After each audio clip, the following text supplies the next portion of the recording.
It's very difficult to officiate because of all of the contact that's happening around her all of the time.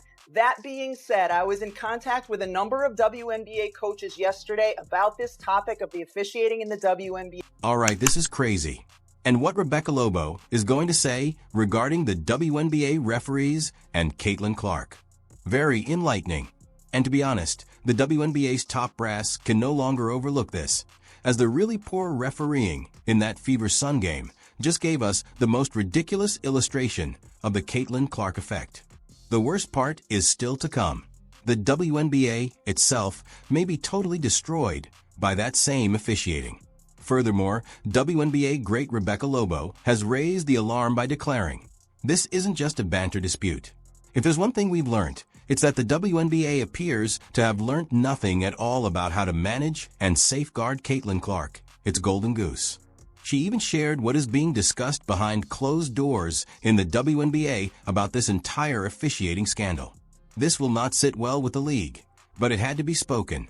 Let's explore Rebecca's comments and this developing Fever story, which is both exciting and terrifying at the same time throughout the WNBA's live action.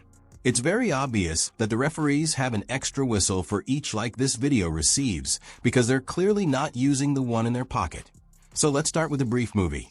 Make sure you're subscribed for more updates on Caitlin Clark and the Fever. The WNBA is in dire need of an update.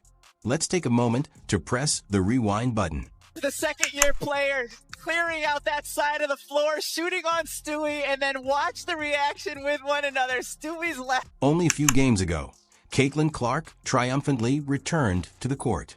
And wow, she scored 25 points in the first half alone, including 3 mind-blowing logo bombs in a mere 38 seconds.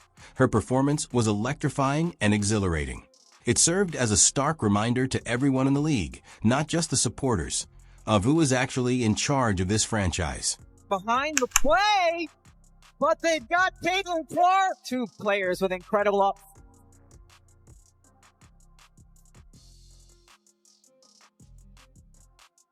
Clark, another long three. We learned everything we needed to know in a single game and statement performance. Not only is Caitlin Clark vital to the WNBA, her absence from the 5 games was a complete public relations catastrophe rather than an error. It caused a sharp decline in viewers, a severe decline in social media participation. The level of national attention essentially stagnated. Furthermore, any WNBA plot without Caitlin seemed to be background noise all of a sudden. For background, following weeks of dwindling viewership and tremendous pressure, Caitlin Clark's return gave the WNBA as a whole a huge lift. With a peak viewership of 2.8 million, her game versus the Liberty became one of the most watched WNBA broadcasts ever. Are you curious about the average number of people who watched the NHL Stanley Cup Finals? 2.5 million. Consider that for a moment. Although basketball and hockey are not the same, Caitlin Clark just totally outperformed a century-old men's sports league in a single game. She also accomplished this during their championship round. Unfortunately, it appears that the WNBA's leadership has entirely forgotten how important issue is, and we'll examine that further later. However, it hasn't gone unnoticed either by Olympic gold medalist and Basketball Hall of Famer Rebecca Lobo, who is arguably the sharpest person in the room at the moment.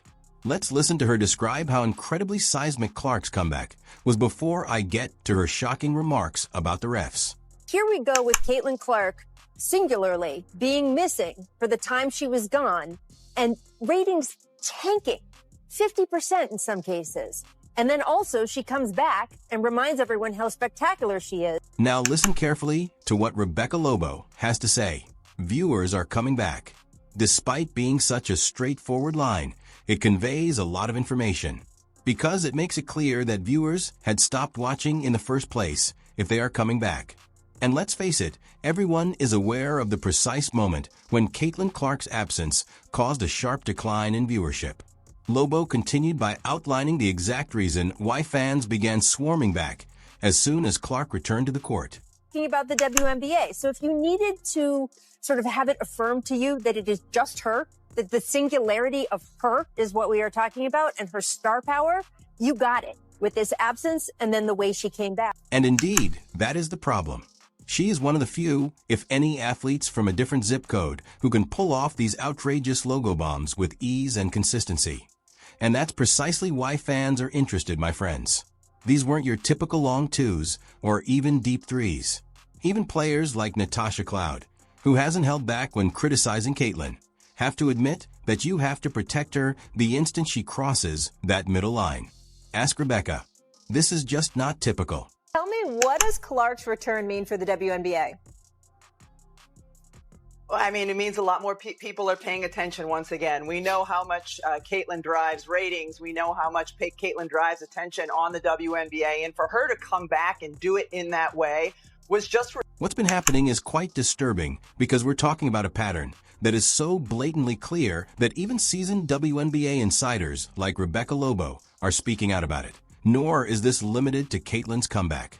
Sincerely, it has been intensifying during both the previous season and this one. The league ought to have been completely shut down during that game versus the Sun, which is even more absurd.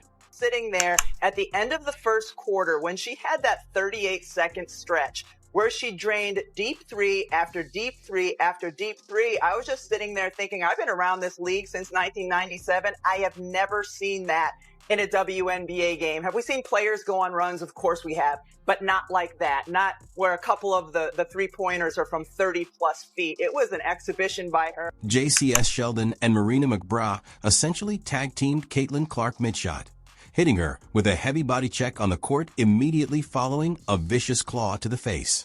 Now, I'm not acting as though Caitlin and JCS weren't having a heated argument earlier. She certainly was. Here's the problem, though. Making offensive comments does not give you the right to assault someone physically. The league really cannot be transformed into a WWE carnival and then hope to bounce back. Fans, coaches, commentators, and even other athletes voiced their utter disbelief at what transpired. Ridiculous. It's not often that you're watching the WNBA or that I'm watching it and I'm like, wow, I've just never seen this before. Everyone was talking about Caitlin's face thrust and claw, of course. The referee's total disregard for the simmering tension that had been building for the whole game, however, was the true scandal. Angle is wild, folks. There's the eye gouge. Watch Mabry. Boom! I mean, come on. Additionally, the chippiness quickly increased from a mild simmer to a full-fledged boil. Following the game, Stephanie White's rage was so evident that it was almost visible in her body language. Before saying a single word, she sat down, took a deep, deliberate breath, and then fully unburdened herself. We would have been crashing out, RT. Courtney, if somebody ever tackles you like that, Nobody would ever tackle me like that. They would play with Bridget like that, and then we would have to like take it up there. okay. You see what I'm saying? But I'm just saying. Nobody would ever play with me like If that. that ever happened, you better crash out behind me, because I'm crashing out behind you. T, We can share the same jail cell. Yes, that is the most damning thing you can say about the representatives without really naming them. While the rest of us are improving, you are not. It's really enlightening and gets to the heart of the feelings and frustration that a lot of athletes, coaches, and supporters have been going through. The fact that this wasn't exclusive to the Sun game, however, is the true issue. Erroneous calls, inconsistent officiating, with players like Caitlin Clark receiving distinct and noticeably non-protective officiating. From the very beginning of the season, that was the unpleasant beginning of it all. This is JC Sheldon right here with an entire handful of Caitlin Clark's shoulder and bicep, and she's twisting it. Okay? I mean, this is wild. Here's the zoomed out look, the snapshot. I mean, this league does not have control of it. The Fever's crushing 98 loss to the Liberty served as a boiling point for both players and fans, as it was evident from the preseason that they weren't getting the calls. Unquestionably biased, the referees that evening gave New York tic-tac-toe fouls, while Indiana was unable to purchase a whistle. At the free throw line, there was a noticeable difference. The Liberty had several tries, while the Fever hardly ever reached a strike. However, the audience was really enraged by the dubious or non-existent calls in the closing seconds. And the worst thing ever occurred right at the conclusion. Social media exploded as commentators repeatedly brought up video footage to show that Natasha Cloud had obviously fouled Caitlin Clark during the last possession. Enraged fans drove Stephanie White to lose it all. The humorous portion comes next.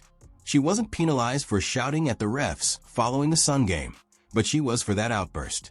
To be honest, it appeared as though the league was privately admitting its errors, as though they themselves understood that what had transpired was utterly unacceptable. And honestly, they ought to admit it since, before we even consider Rebecca Lobo's comments, which, I assure you, are both extremely instructive and extremely perilous for the league. We must address the growing discontent among WNBA players as a whole.